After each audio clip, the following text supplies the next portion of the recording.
Leon always woke up before Kai. That was the thing nobody on the outside ever knew about their marriage. Everyone saw the perfect couple at dinner parties and family gatherings. Kai, tall and sharp-jawed with a jaw that could cut glass, always walking into rooms like he had personally arranged for the lights to be flattering. And Leon, quieter, softer at the edges, the kind of person who remembered your coffee order after meeting you once and genuinely asked how your mother was doing when everyone else had already moved on to different conversations. They looked good together. People said that all the time.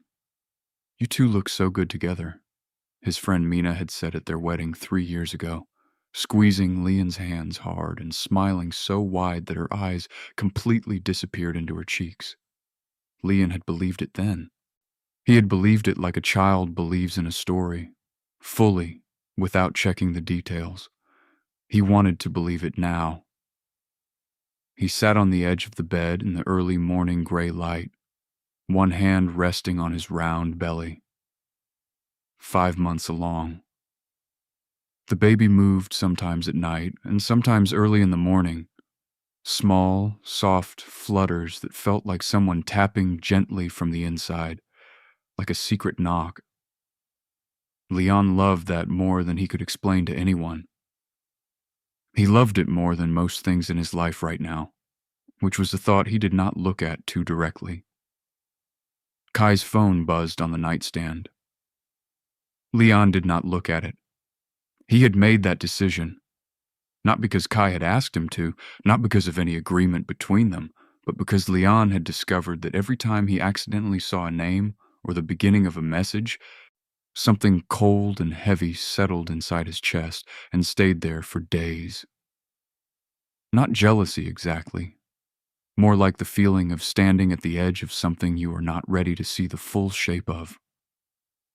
He got up carefully, one hand steadying himself on the headboard, and went to the kitchen. Their apartment was genuinely beautiful. Kai had designed most of it. He had strong opinions about furniture and color and negative space. Clean lines, cool tones, a large abstract painting above the fireplace that had cost more than Leon's first car, and which Leon had never quite understood, but had learned to appreciate simply because Kai loved it. Over 3 years, Leon had added small things. A plant on the windowsill that he watered every Sunday. A framed photograph of them on a hiking trip, both of them red-cheeked and laughing, tucked between 2 books on the shelf. A small ceramic bowl on the kitchen counter where he kept spare coins and 1 dried flower from the restaurant where they had their first proper date. Kai had never mentioned the dried flower. Leon was not sure if he had ever noticed it. He made tea and stood at the kitchen window while the city outside slowly woke up. A delivery cyclist wove through the early morning traffic below, efficient and unhurried. Leon watched and felt, for no clear reason, a sudden and strong urge to be somewhere else. Not anywhere specific, just out, in air that was not weighted down by all the things he and Kai kept not saying to each other. His phone rang. Jin.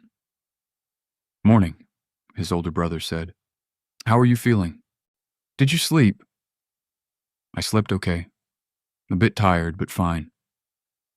"You should be resting more than you are. Did Kai make breakfast?" Leon looked at the completely quiet, empty kitchen. "He's still sleeping?" There was a pause on Jin's end. Not a long one, but loaded. Jin had never really liked Kai. Not in an obvious, stated way, but in the way that people who pay close attention to small things sometimes form opinions that they keep mostly to themselves. Jin had noticed things.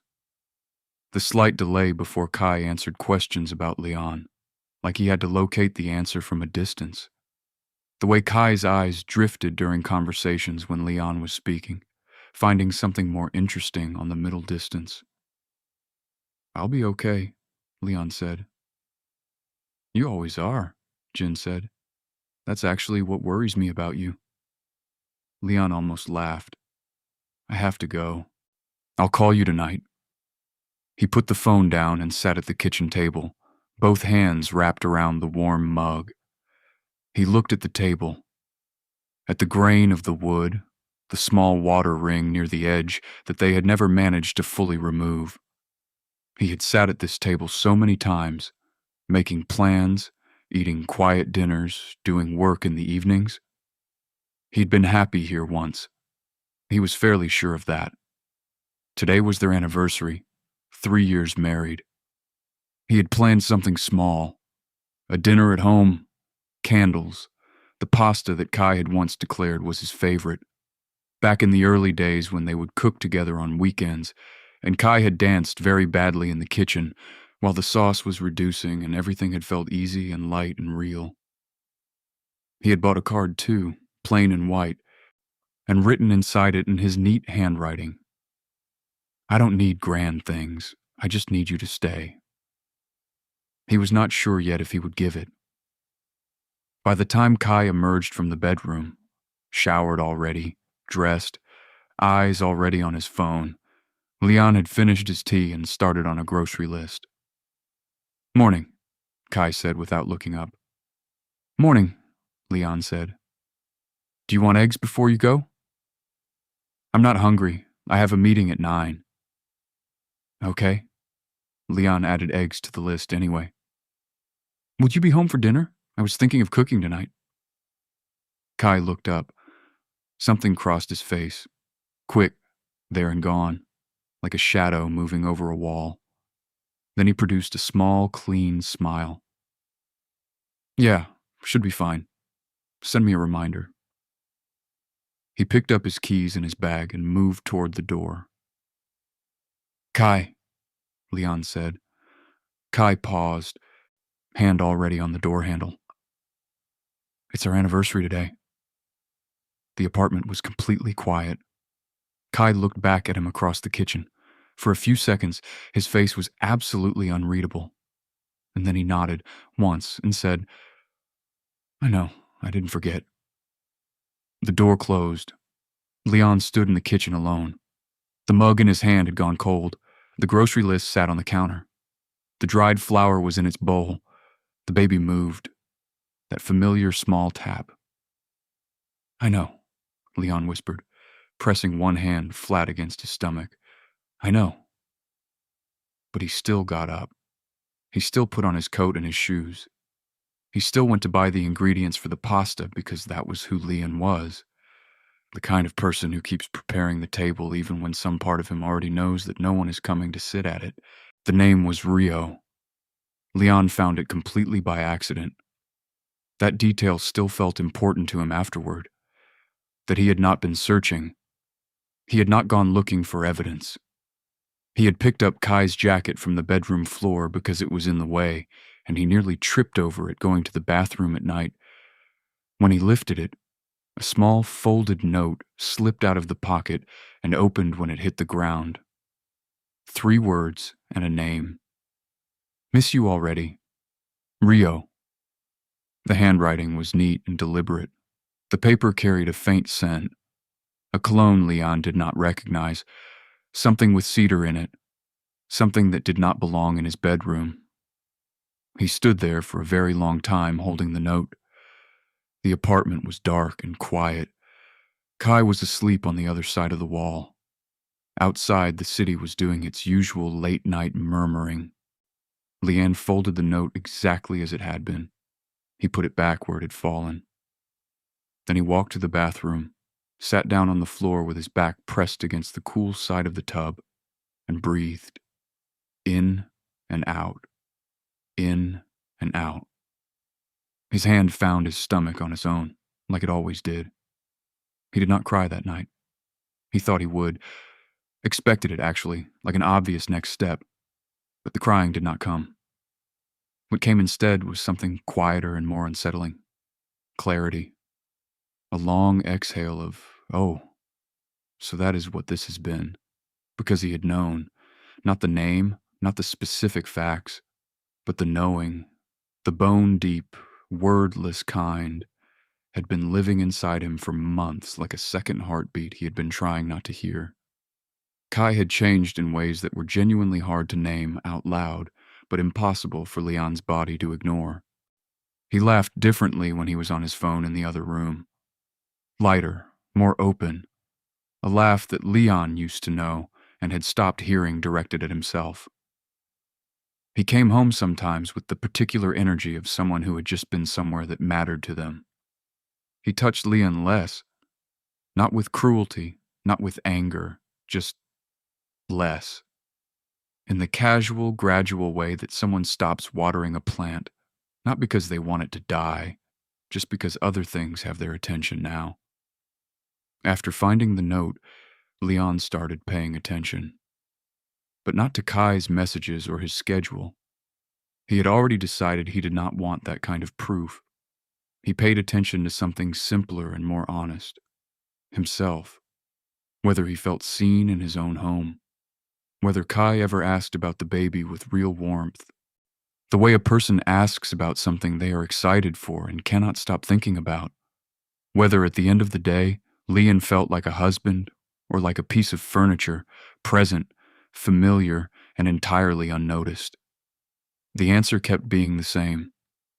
He called Sue on a Tuesday afternoon while Kai was at a client lunch that was running long. Sue was his oldest friend.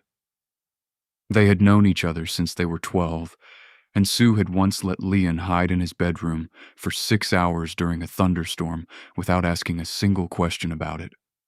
Sue was the only person Leon had told anything real, and he had not even told Sue everything, just enough in pieces over time. Sue had assembled the picture from the pieces. "You should leave," Sue said right away, no warm-up. "I'm 5 months pregnant." "I know. That's exactly why I'm saying it now and not in 3 more months."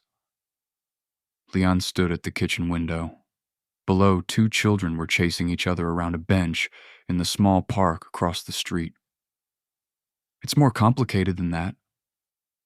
It's always more complicated than that. But Leon, really, look at yourself right now. You are making a special anniversary dinner for a man who needs a reminder text to know what day it is. You are protecting his feelings very carefully every single day, while yours are just stacking up somewhere he never looks." "I'm okay," Leon said. "You say that constantly." "Because I have to keep saying it," Leon said. His voice broke just slightly at the end, a small, controlled fracture. "If I stop saying it, I don't know what comes out instead." "What would come out instead?" Sue asked, genuinely, not pressing. Leon leaned his forehead against the window glass. "Cold. That I'm exhausted. That I have been exhausted for a long time. That I don't want my baby coming into a home that feels like this. Quiet and polite and completely empty underneath."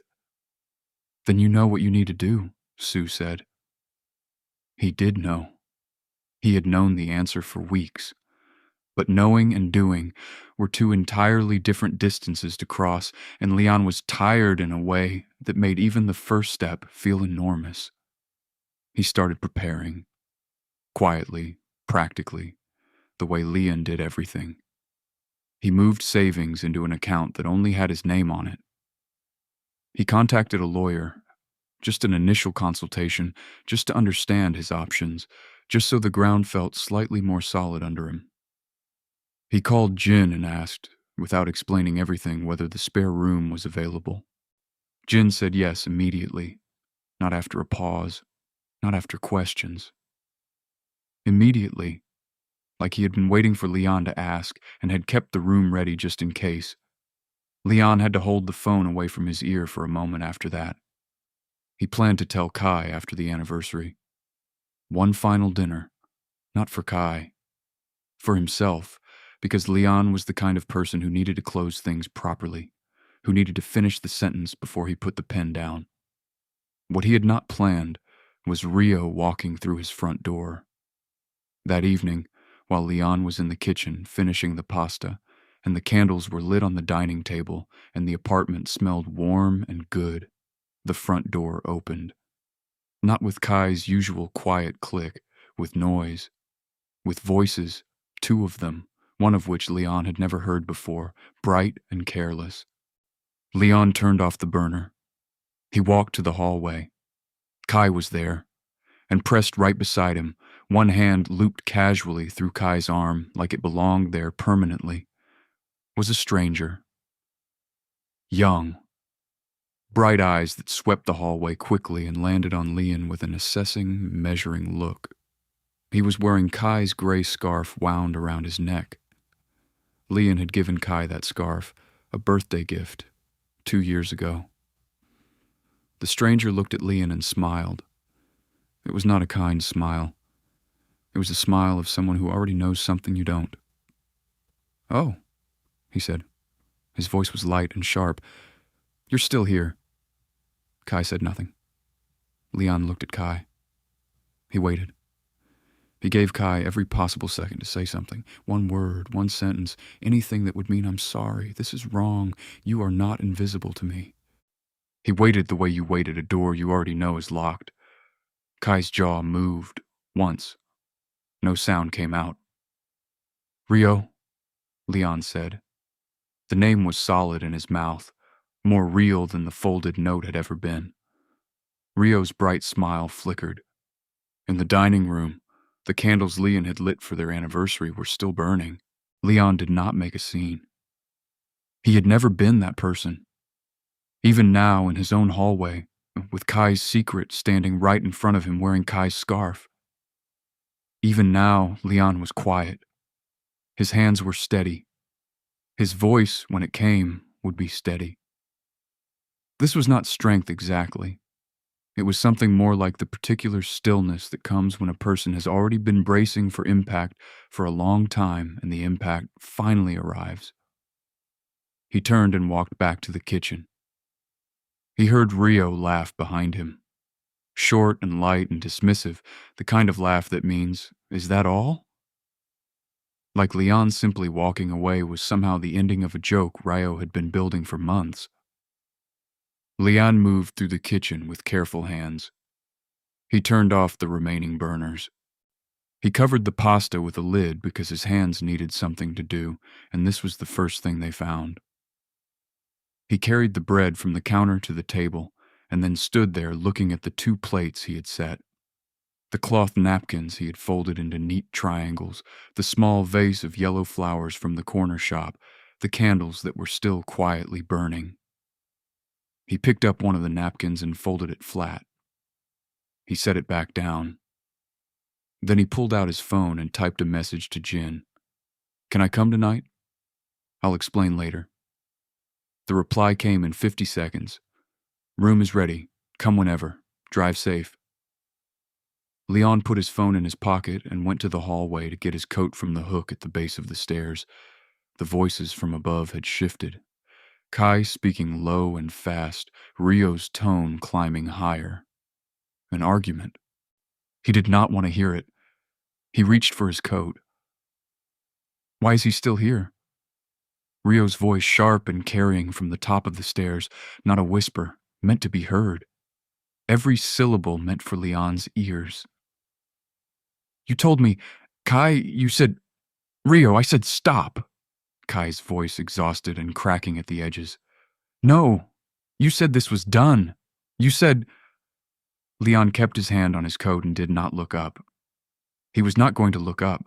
He was going to put on his coat and walk out, and he was going to be completely fine.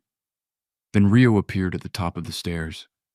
He looked down at Leon with an expression that had moved past sharp and landed somewhere uglier. Hot, territorial, and frightened all at once. His hand was on the railing. He took one step down. And then something moved in his face, fast and dark, and his hands shot out. He pushed. Hard. Both palms connecting with Leon's shoulders with full, deliberate force. Not a stumble, not an accident, a choice. Leon had no time, no grip on the railing, no foot properly planted. He fell backward down the stairs, shoulder first, then hip, the back of his arm catching the sharp edge of a step, then another, until he hit the floor at the bottom and stopped. Everything went silent. Not really. The city was still outside. The apartment was still humming with its own quiet sounds, but inside Leon's head, everything went very still. He lay on the floor and his whole body was ringing with shock, and his hand had already moved to his stomach before he had consciously decided to move it. Instinct. Pure and absolute. Please, he thought, please be okay. From somewhere above him, Rao made a sound. A short, panicked, involuntary sound, and then footsteps were moving fast on the stairs. Leon looked up. Kai was coming down, running, and for one single, suspended, terrible second, half a heartbeat long, Leon thought, he's coming to me. Something in his chest did the thing it should not have done. Something embarrassingly, stubbornly hopeful. But Kai ran past him. His feet hit the floor beside Leon and kept going. He ran up the first 2 steps to where Rio had sat down against the wall, shaking, both hands pressed over his own mouth. Kai knelt in front of him. Both arms went around his shoulders. Hey, are you okay? Look at me. Rio, are you hurt? Leon lay on the floor at the bottom of the stairs with one hand on his stomach. He watched this happen. He did not speak. He did not cry. He lay still and watched Kai hold someone else and felt something inside himself very quietly and completely break. Not shatter, not explode. Break the way old wood breaks, a clean, slow, irreversible split. Then a door opened. The apartment across the hall. Number 4F. The neighbor Leon had spoken to perhaps 4 or 5 times in passing. A man named Park Jiho, who kept his shoes very neatly aligned outside his door and always nodded with genuine politeness in the elevator.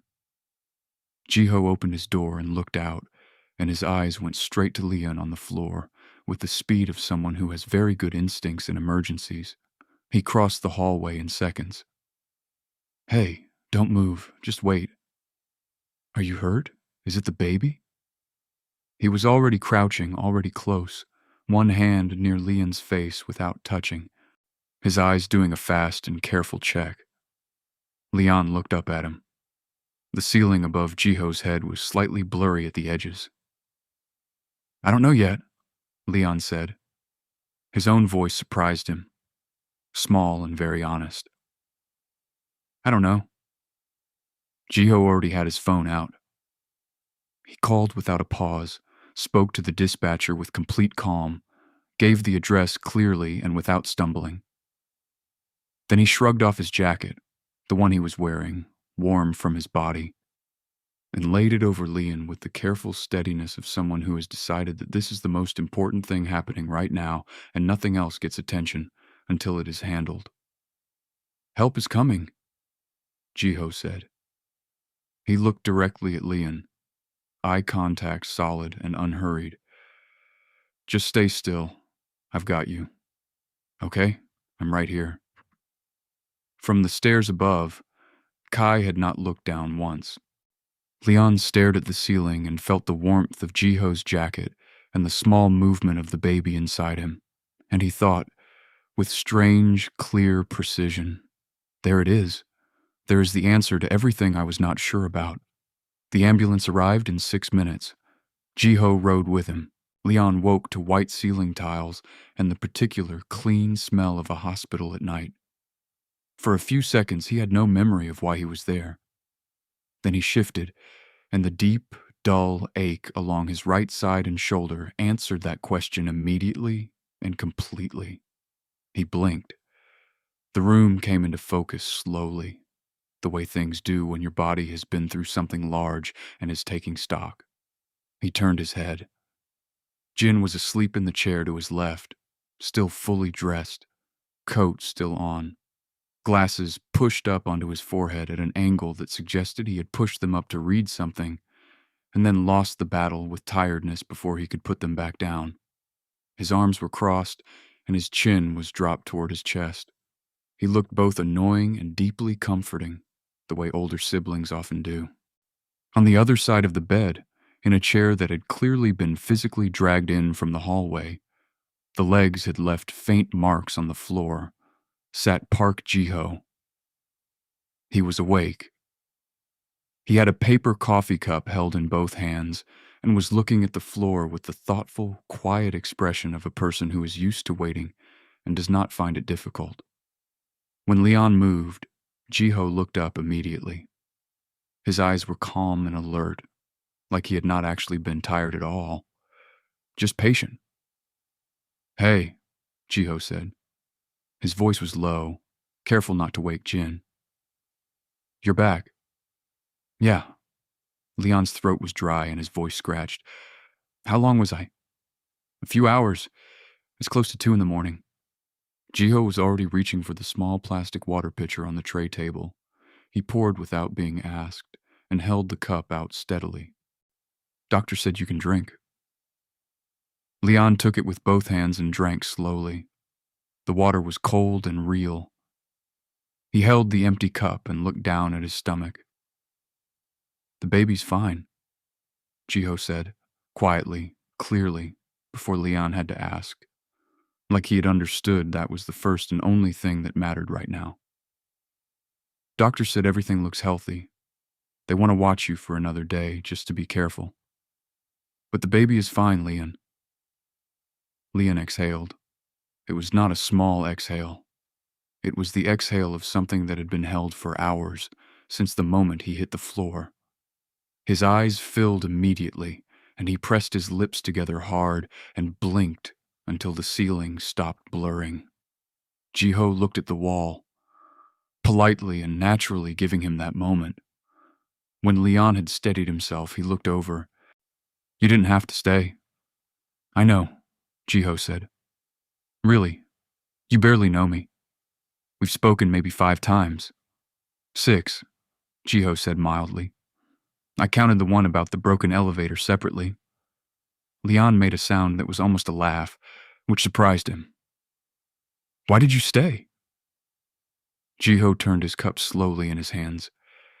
He considered the question as if it deserved an actual answer, rather than a polite deflection. "Your brother was asleep and the nurses were busy and you were alone.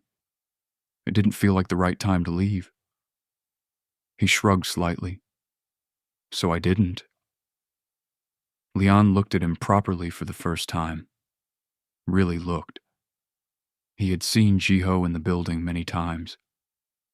They had the standard neighbor exchanges, the brief conversations, the acknowledged nods, but Leon had never had reason to actually see him.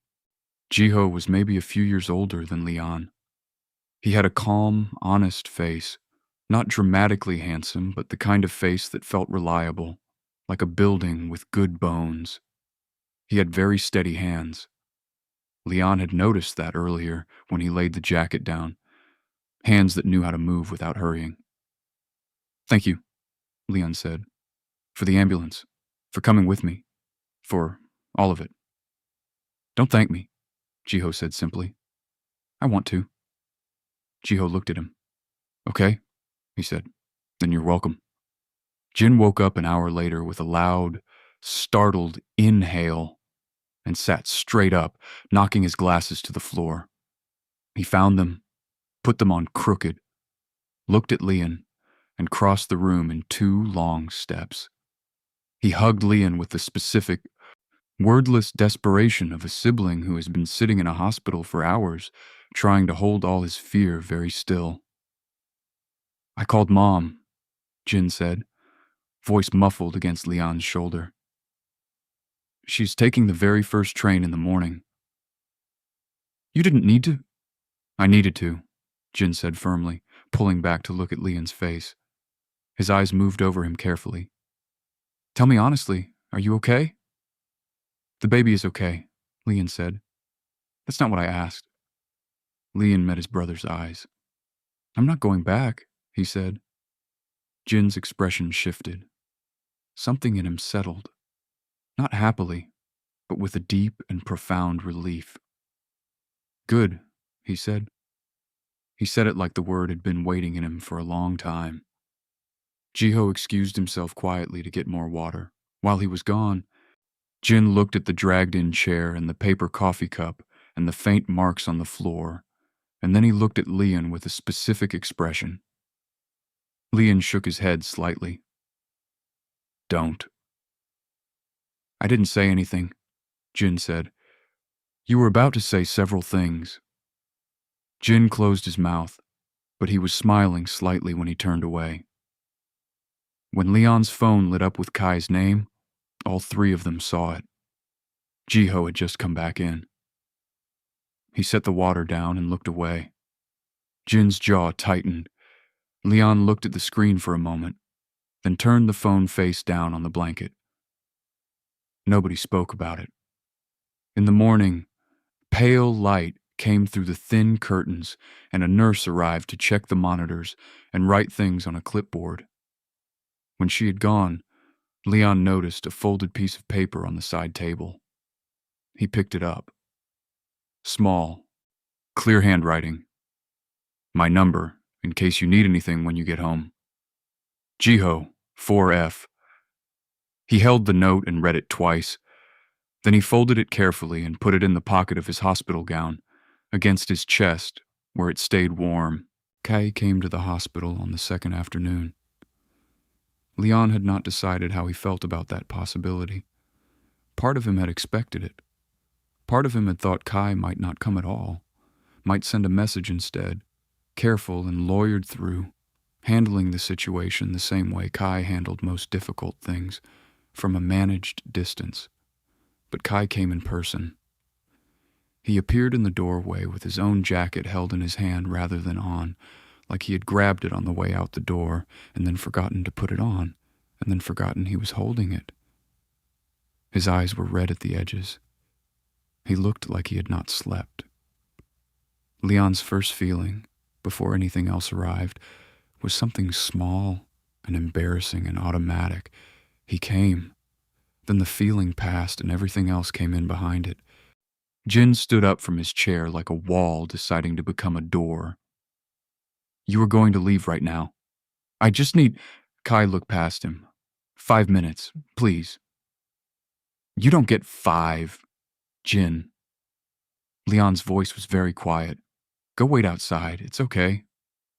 Jin looked at him with the expression of a person who disagrees completely, but respects the decision.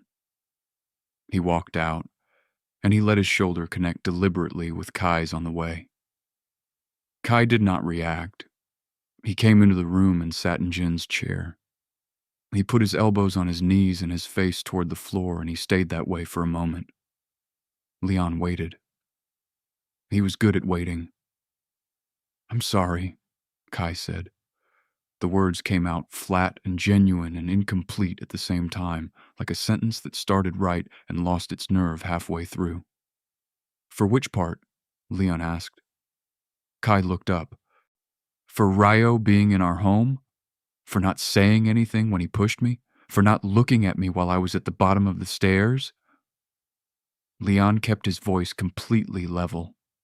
He had already cried the night before, alone, when Jin was asleep and Jiho had stepped out and there was nothing left to hold himself together for. He had cried properly and completely, and now he was done. Tell me which part. All of it, Kai said. His voice was thick and unsteady. All of it. I saw Ryo at the top of the stairs and I panicked. Ryo didn't fall, Leon said. I fell. Ryo pushed me and then sat down against the wall, and you chose him. You stepped over me and chose him. The silence that followed was long and dense. I know, Kai said. Did he know I was pregnant? Leon asked. Kai's jaw tightened. No. Did you tell him anything real about your life?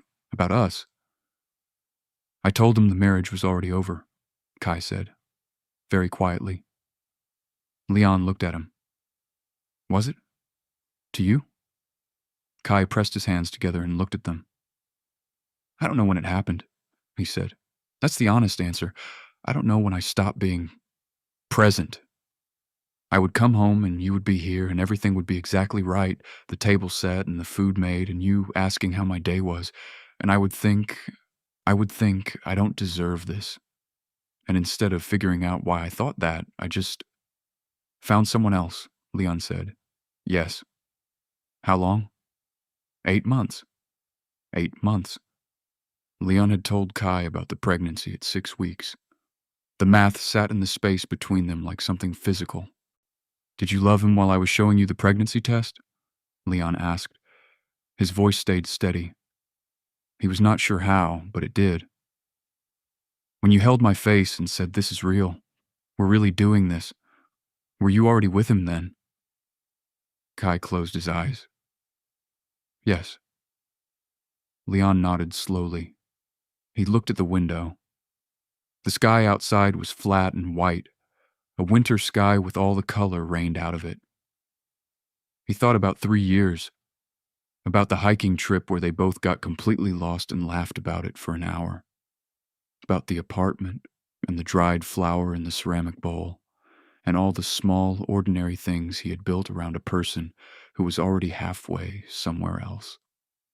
I think some part of me knew, Leon said. I just kept choosing not to look, because I thought, if I was just patient enough and good enough and quiet enough. He stopped. I thought that would be enough to hold it together. You were always the good part, Kai said, and his voice finally broke. You were always... Leon, you were... Don't do that, Leon said, not unkindly, firmly. Don't make this the moment where you tell me how wonderful I was, so you can leave feeling like a person who recognized something valuable. You don't get that. Kai was quiet. I want a divorce, Leon said. I want you to handle it cooperatively and honestly for the baby. Not for me, for the baby. Okay, Kai said, immediately. No hesitation, no argument, no negotiation.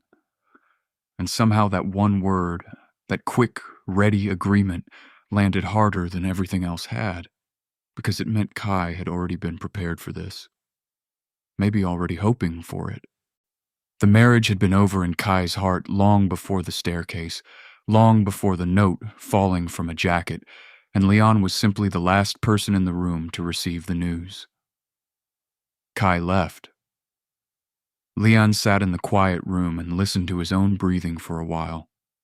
The machines beside him beeped their small, steady rhythms. The afternoon light moved across the floor. He reached into his pocket and took out the folded note. My number, in case you need anything. Jiho, 4F. He did not call. He was not ready for that. But he held the note and read it again, and the handwriting was steady and clear. And outside the window, even the white winter sky had something honest about it. Leon moved out on a Saturday. Jin came with a rented van and 2 of his university friends, both large, both quiet, both apparently very experienced at carrying heavy boxes quickly and without commentary. They arrived at 8 in the morning and worked with calm efficiency while Leon directed from the hallway, one hand on his stomach. Kai was not there. Leon had texted a time and Kai had replied, okay. When they arrived, the apartment was empty of him. Just the key on the kitchen counter, placed exactly in the center, which felt like its own kind of message.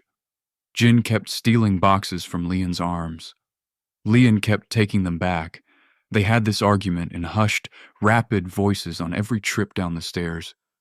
You are 5.5 months pregnant. I'm pregnant. Not made of paper. Those are the same thing right now. They are absolutely not. Which kept the mood from being too heavy and probably helped both of them more than they would admit. The last thing Leon took was the small ceramic bowl from the kitchen counter. He tipped the loose change into his jacket pocket, tucked the bowl under his arm, and walked out. He did not look back. He had already said goodbye to the apartment privately a few nights earlier, had stood in each room and looked at it and let himself feel whatever needed to be felt. By the time he physically left, The leaving was just a formality. Jin's spare room was small and warm and smelled like fresh laundry. His mother had come by the week before and put up pale yellow curtains. She had not said very much about Kai or the divorce. She had held Leon's face in both hands and looked at him for a long, searching moment and then said, "You are going to be completely fine. I know this because I know you." Then she had gone to put the kettle on, which was her preferred language for all emotions larger than words. Leon unpacked slowly. A box a day, sometimes less. He had doctor appointments and paperwork. The long, unsexy, necessary work of ending a marriage legally and building a financial arrangement around a child. He had tired evenings and some very bad nights where he lay in the dark listening to the unfamiliar sounds of Jin's building and felt the full, unguarded weight of everything. Those nights were hard. He let them be hard. He did not perform fine when the lights were off and nobody was watching. But he also had, growing slowly and almost without his noticing, Jiho. It started with a text. 4 days after leaving the hospital, Leon typed out a message with careful deliberateness. "This is Leon, from across the hall in 4E.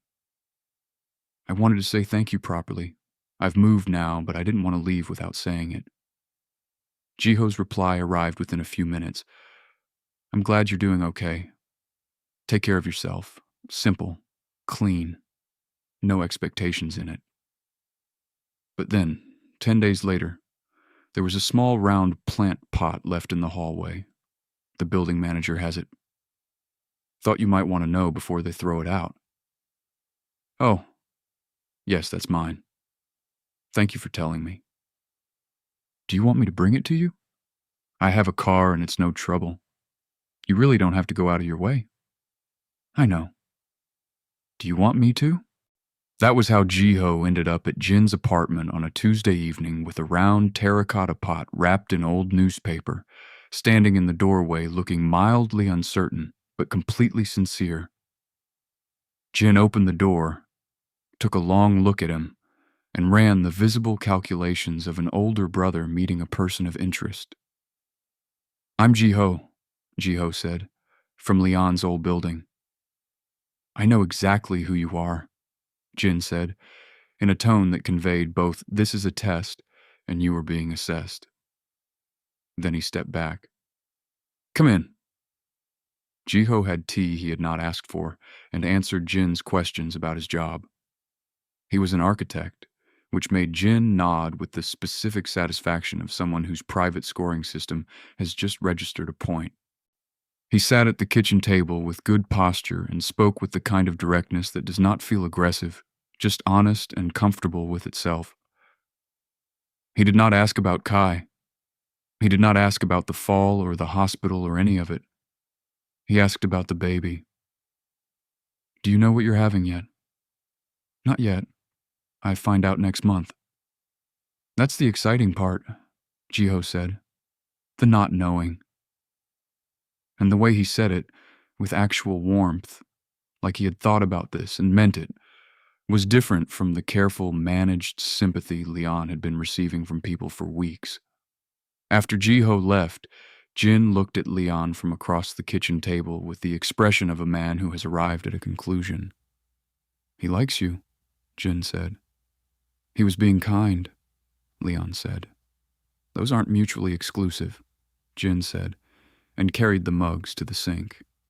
Leon sat with the small round plant pot on the table in front of him. He moved it to the windowsill, next to the pale yellow curtains. He watered it that night and looked at it in the dark after, the faint shapes of leaves against the window glass. He thought about kindness, about how it looked different up close than it did as an idea, about how sometimes it did not arrive dramatically. It arrived in a dragged-in chair and a paper coffee cup and a plant pot wrapped in newspaper. It arrived in someone deciding to stay when leaving was perfectly available and easy. He was not ready for anything. He knew that clearly. His life was still unpacked boxes and a pending divorce and a baby arriving in 4 months, and so much rebuilding still ahead of him. But something had started. Quietly, the way real things always start. Not announced, not dramatic, just present, warm, and growing. Leon did not expect to see Rio again. He had thought about it once or twice. Imagined the scenario with the mild, exhausted dread of someone preparing for an unpleasant errand, and then set the thought aside because there were more urgent things to manage. He had a lot of urgent things these days. So when Rio appeared outside the maternity clinic on a Wednesday afternoon, standing near the entrance with his hands in his pockets and his head slightly down, Leon stopped walking and simply looked at him. Rio looked different. The glossy, sharp-edged presentation he had worn that night was gone. No styled hair, no expensive jacket, no scarf that did not belong to him. He was wearing plain, dark clothes, and he looked younger this way. Younger, and genuinely tired. And like someone who had been working themselves up to this moment for some time. He looked up when Leon stopped. His expression went immediately careful. "I'm not here to start anything," he said fast, preemptive. "Okay," Leon said. He stayed where he was. Not hostile, not welcoming, just present and listening. Rio looked at the ground again. He exhaled slowly. "I've been trying to figure out how to say this for a while. There's no good way, so I'm just going to say it." He paused. "I didn't know you were pregnant. Kai never told me. He never mentioned it, not once in 8 months. Leon was quiet. "He told me the marriage was already finished," Rio continued. "That it had been over for a long time and you both knew it. That you were just waiting for the right moment, living separately in the same space." Rio's mouth pressed flat. He made it sound like there was nothing left, like telling me about you was just a necessary formality. I believed him. I shouldn't have believed him without asking more questions. But I did. "What changed?" Leon asked. Rio looked up at him properly. "The stairs," he said. "When I pushed you." He stopped. Something moved in his face, uncomfortable and raw. "I panicked. I was angry and scared, and I did something I had no right to do to someone who had done nothing to me. But after, I watched Kai run to me, and I sat there with his arms around me, and I looked down at you on the floor, and I thought..." He shook his head. "I thought, something is deeply wrong here. Not with you, with what he's been telling me, with what I've been willing to accept." He put both hands back in his pockets. "I'm not asking you to forgive me," he said clearly. "I don't think I've earned that. I just needed you to know that I know what I did was wrong. And I needed you to know that whatever Kai told you about me being something he chose..." He stopped again. "He was lying to both of us in different directions. He told me you were fine. He told you through his silence that I was a secret worth keeping. Neither of those things was real." Leon stood with this for a moment. The clinic was behind him. The street was ordinary around them. A bus went past with its usual noise. "Did you love him?" Leon asked. Rio was quiet for a few seconds. "I thought I did. I think I fell in love with the version he showed me. The available one, the exciting one, the one who made me feel chosen." He looked at Leon steadily. "After that night, I saw the actual version, the one who chooses himself first, the one who ran past his pregnant husband on the floor without looking down." He shook his head slowly. "I didn't want that version." "Neither did I," Leon said. "For a long time, I didn't want to know that version existed." Something shifted in Rio's expression. Not guilt exactly, more like recognition. They were, in different ways and from very different positions, describing the same experience. They had both loved a careful performance of a person. They had both been misled. "Take care of yourself," Leon said, "and your baby, when it comes." Rio looked startled for just a moment, then something settled in him. "You too," he said quietly. He walked away. Leon watched him go. On the bus home, Leon sat with the window against his shoulder and thought about Kai.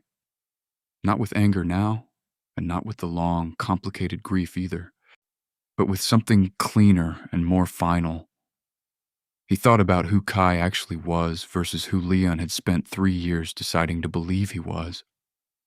The distance between those two people was significant. Leon had been grieving the wrong one, grieving the imagined version, the one from the early kitchen dancing and the hiking trip and the face in the photograph between the books. That version was gone. Perhaps he had never fully existed. That was the last layer of it. The underneath grief, the one beneath the obvious one. He texted Jiho from the bus. "Appointment went well. Everything looks healthy." The reply was quick. "Really glad to hear it. How are you doing?" "Honestly, a bit low today. But, okay. Do you need company or space?" Leon looked out at the moving city and felt something in him loosen slightly. "Company. Is that all right? Tell me when to come over." That evening they sat on Jin's small balcony, the sky going dark over the buildings, warm drinks in hand. Jin had cooked and then retreated to his room with the loudly announced intention of watching something long, which was his way of giving them time without making it strange. Leon told Jiho about Rio's visit, the outline of it, the important parts. Jiho listened without interrupting. When Leon finished, he did not immediately offer an opinion or a response. He sat with it for a moment, genuinely thinking. "How do you feel about it?" he asked. "Strange," Leon said, "but less heavy, like something got clarified." He looked at the city lights below the railing. "I think I needed someone to confirm that it was real, that I had not just imagined all of it or made it worse in my head." "You didn't," Jiho said. "No, I didn't." Leon turned to look at him. "Can I ask you something?" "Yes." "Why do you keep coming back? I've given you every easy exit and you never take them." Jiho was quiet for a moment. He looked at his cup, then out at the city, then at Leon. When he answered, his voice was direct and unhurried. "Because I want to be here," he said. "Because I see you, the actual you, not the version that says it's fine and smiles when it isn't. And I think you are someone genuinely worth knowing." He paused. "I'm not saying it to push anything forward. I know where your life is right now.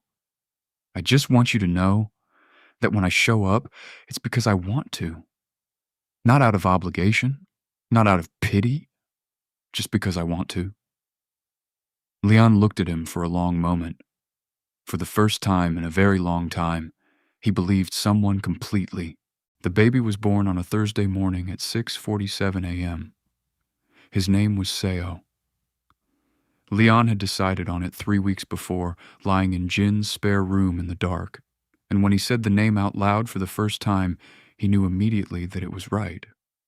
Seo. Simple and strong and entirely its own thing. Seo had Leon's eyes, dark and steady, looking up at the world with the calm, evaluating expression of a person who intends to take their time before committing to an opinion. He had very small fingers, and he held Leon's one finger with surprising strength, like he had already decided that this was his and was not letting go. Leon held him and could not speak for almost 2 full minutes. He just looked at him. He could not stop looking. Jin was in the room and cried with absolutely no attempt at restraint, which he would deny until the end of his days with a ferocity that convinced nobody. Their mother had arrived the previous morning and had not left, and when Seo was put in her arms, she sat very still and very quiet for a long time, which was how their mother expressed the things that were too large for words.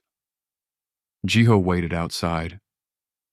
He had driven Leon to the hospital at 2 in the morning when the contractions started, calm and steady in the dark early hours, one hand on the wheel, saying easy, practical things about the route and the parking and what Leon should focus on. In the waiting room, he had kept Jin company through the long hours and brought food from the hospital cafe when Jin forgot to eat, which was often. He had sat with the specific patient steadiness of someone who knows how to be present without needing to be at the center. When Jin finally appeared in the doorway and said, "You can come in," Jiho stood up unhurriedly, straightened his jacket, and walked in like he was walking into something important. He had brought one thing: a small, soft white onesie, folded in a plain paper bag. No bow, no wrapping, just clean and simple and practical and chosen with care. He stood at the edge of the room and looked at Leon sitting up in the bed with Seo against his chest. "Hi," Jiho said. "Hi," Leon said. There was no speech, no dramatic declaration, nothing that needed to be announced. Jiho crossed the room and pulled the chair close to the bed and sat down, and he looked at Seo with an expression of pure, unguarded wonder, genuine and unhurried and completely unperformed. "He's perfect," Jiho said. "He really is," Leon said. Jin, in the corner, looked at both of them with the expression of a person watching something fall into place that he has been patiently waiting to fall into place for quite some time. Kai sent a message later that day. Leon read it once. Acknowledgement, paperwork, confirmation of arrangements, a brief and decent wish that the delivery had gone smoothly. Leon put his phone down. He did not feel angry reading it. He did not feel very much about it at all. That, he had come to understand, was what real endings actually felt like. Not dramatic and fiery, but quiet.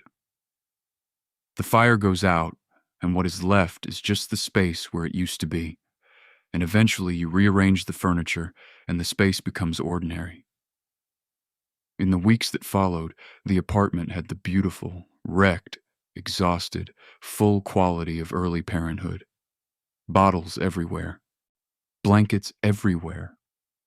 A small human being who required absolutely everything from everyone all the time and gave back enormous, wordless amounts in return. Leon slept in pieces. He ate when he remembered and ate quickly. He loved Seo with the kind of love that is not elegant or quiet. It was large and consuming and rearranged everything. Jiho came in the evenings when the household had settled slightly. He learned, without being shown, exactly how to carry Seo. The slight angle that kept him happy. The particular rhythm of the walk that worked. He learned Leon's tea order. He sat with Seo sometimes so Leon could eat a full meal without interruption, talking to him in quiet, unhurried sentences, like they were already well acquainted and had plenty of time.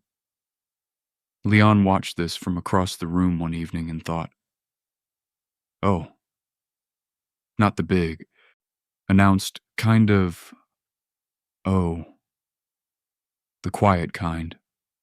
The kind that arrives like a door opening in a room you have been in for a while. You realize suddenly there is more space than you thought, and light coming through that you had not noticed." One evening in late autumn, the sky going gold and cold outside the balcony window, Seo asleep in the next room and the apartment quiet around them, Leon set his cup down and looked at Jiho. "I think I'm almost there," he said. Jiho looked at him without rushing him. "Not all the way. I'm still building things. There's still a lot of rebuilding." Leon looked at his hands. "But I don't want to be so careful that I miss something real." I don't want to hold you at a careful, safe distance for so long that by the time I'm ready, you've reasonably decided I wasn't worth waiting for." He looked up. "I don't want to do that." Jiho was very still. "What are you saying?" "I'm saying I see you," Leon said. "I see what you do.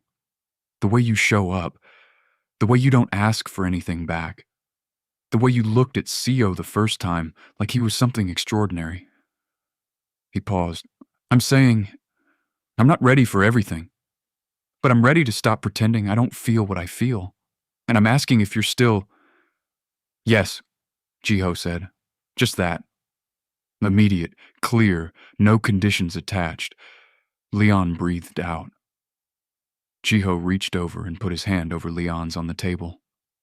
He did not hold it tightly, just placed it there, warm and steady, the way he did everything. Without hurry, without performance, without asking for anything but the simple fact of being allowed to stay. They sat like that for a long time. The city outside continued its indifferent evening. Somewhere in the next room, Seo slept and breathed and grew in the small, constant way that new things grow. This was not the love story Leon had written in his head at 25. It was not the one he had folded cloth napkins for, or lit candles for, or written careful words inside a white card he had never given. It was not clean or simple, or the way the stories made it look. It was better than that. It was real, which was the only kind of love that actually lasts. Someone had been at the bottom of the stairs with him, in the worst moment, and had said, "I've got you," like it was the most obvious thing in the world.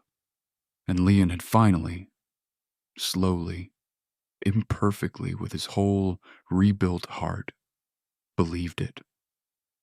That was enough. That was everything.